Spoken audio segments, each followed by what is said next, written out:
What do you think the Eagles defense needs to do to stop Stafford? This is an offense that has a number of particular elements to it that you have to be able to defend. Even though it wasn't the case the other night when they clearly came out throwing, well, I guess that was last night. God, it seems like about 100 years ago. Even though they came out last night and threw the ball, it's a team that through the second half of the season was clearly a run-based team as their starting foundation because Kyron Williams had 316 carries and he didn't play in the last game of the season. So think about that for a minute. He would have ended up with a very similar number of carries to Barkley, who of course didn't play the last game either. So they've been a run-first team, and Williams is a sustaining back, not a big play back. He's a totally different kind of runner. So that's number one. And number two, it's a team that relies heavily on motion and movement pre-snap.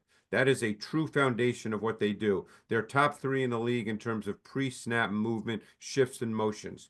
Number three, they're a team that is another foundation is what we call reduced splits or cut splits, where the receivers line up closer to the line of scrimmage, which very often makes it difficult to press and requires more communication on the back end. Or do you think there's a potential that they should pivot and let Jeremiah Trotter Jr. play? I think that Burks will likely start, but I think you'll see Trotter play. And again, I can't speak to what the division of labor will be, Frank. We don't know that. And that will depend on any number of things that happen in the flow of the game. But I don't think Burks will play every snap. I think you're going to see Jeremiah Trotter play. I think he just has a better instinct. It's a word I don't use very often because no one defines it, but I think he's quicker to key and diagnose. I think he sees things quicker. I think his reaction time is quicker. Burks is a long athlete. He's just a different kind of player. But I think there's a reason Burks, because I remember watching his tape at Vanderbilt and he just looked like he'd be a really good linebacker. But obviously, because he doesn't react as quick as you'd like, despite having really good athletic and physical traits, he's never truly become a full-time starter. So it would not surprise me at all to see Jeremiah Trotter get meaningful snaps in this game. Yeah, just in case anybody didn't hear or see the press conference today, Vic Fangio basically came out and said he's getting ready to play Jeremiah Trotter at some point. All right. I'll ask the question about the Eagles passing game. I've always believed, and I've learned this from people smarter than I, because I've been doing this a long time. I've learned from coaches who are Hall of Fame type coaches, that a coach will tell you how he feels about his quarterback by how he plays, by what he does with his offense. So they're kind of telling you right now that at this moment in that game, now we don't know what's going to happen this week, okay? We don't know. But in that game, they did not feel comfortable really opening up their offense in the pass game.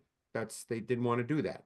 Now, so this is not me, Jason. They're telling you, or they told you about this specific game, that they just did not feel comfortable really opening up the passing game. For whatever reason, everybody can have their opinion on that, but they told you how they feel.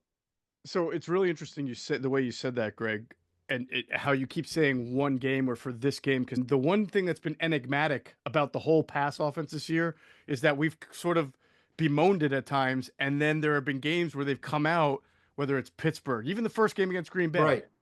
There have been games this year, or even moments in games where they let it fly. What's interesting to me is how good Nolan Smith has looked the later Really half of good. this season. I think that he's been incredibly impressive in his development and improvement. Early in the year, I never thought this is what he would become. Now, and I think, well, I don't know, and again, we'll see what happens as he continues. Well, I don't think he's necessarily a power player per se. He has played with his hands much better.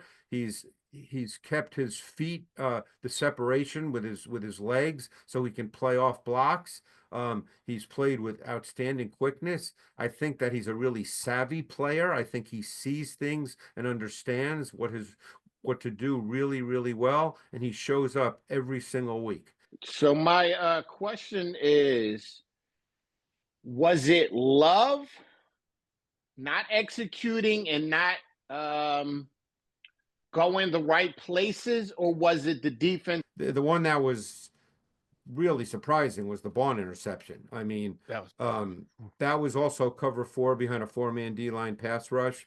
You know, he threw it to Heath on the dig from the boundary, but he did not account for Bond, who was the underneath defender in the middle of the field. And Al, I can't explain that one. I mean, I would need Jordan Love to tell me what he saw. That's the kind of mistake he cannot make at this point in his career. You know, obviously he threw it right to Bond, so Bond caught it. So we're not going to say it's a bad play, but it wasn't like an unbelievable play. Boy, Bond did something incredible. He threw it right to him. But that was just, yeah. And of course, the one at the end was just the game situation. He's just throwing it up, hoping that there's a play. But yeah, I mean, every once in a while, Love does that. You know, he's super gifted. You know, physical traits are off the charts. Every once in a while, he's physically reckless and undisciplined, and every once in a while, he mentally makes a really poor decision. What I wanted to ask about is the regular season game against the Rams. What's changed? So, what kinds of dangerous things have changed? Like in a dangerous way, dangerous for the I mean, that game was an odd game. I mean, the Eagles ended up winning 37-20, but that, you know, Barkley had the late touchdown. I don't think the Rams were terrible in that game. I mean, they had some early drives. Williams had a 27-yard run on the first possession. People might remember that. You know, I think that the Rams, because of Stafford, can play multiple ways. Now, I can tell you right now, because Stafford's a very aggressive thrower of the football, Judy, that there's no question that the Eagles defensive coaches, particularly the secondary coaches, are saying, hey, he's going to throw us 1 or 2 in this game, because he is a very aggressive thrower. Are we not kind of looking at it in the sense where maybe the coaching staff and the front office, well, mainly just the coaching staff this year, they have the ability to coach a different kind of way and win? I would answer that by saying that the coaching staff is coaching to what they believe the player can do or not do, particularly at the quarterback position, because it all starts there. I mean, we know they can run the ball, you know, so that's not the issue. So the question in the pass game, Eric, is their coaching, and don't forget, they've been with Jalen Hurts and the pass game since, you know, going back to OTAs, mini camp, training camp. And we're now going into week 20. They've been with them. They're with them every day. You know, they're coaching to what they believe can get done efficiently and effectively. They're not going to coach in their mind to what they don't believe can get done, just because fans might want a great passing game. Everybody wants a great passing game. So, you know, it comes back to the original question about Jalen Hurts. You know, they're coaching to what they believe he can do. So they're telling us right now that at this moment in time, well, in that game, and we'll see what happens, you know, and Adam brought up a good point. There have been games this year, the Pittsburgh game, even the Rams, that first Rams game, he was good. You know, how come we can't see that every week? I don't have that answer. Hey, my question I had with Nakobe Dean going out, Yep. I kind of want to know, when you've seen tape of a signal caller and a defense being gone, how does that change defenses in general the next week? To be honest with you, Chris, it's going to be more about the communication than anything else. Bond's capable of doing it. You know, it'll be just to make sure that, because now he just has an added element to his game that he has to make sure that he's in sync with. So they'll just practice that all week, just repetition. So by Sunday, Chris, it'll ideally be second nature. I feel like you can tell the big difference between Tanner Mcke when he was in there, as far as the rollouts, play action, getting your back to the defense. I guess at that point, is there just a preference with Hurts? He's just not comfortable with doing that, which I feel like is ironic with his athletic ability, you know, rolling out, getting out of the pocket.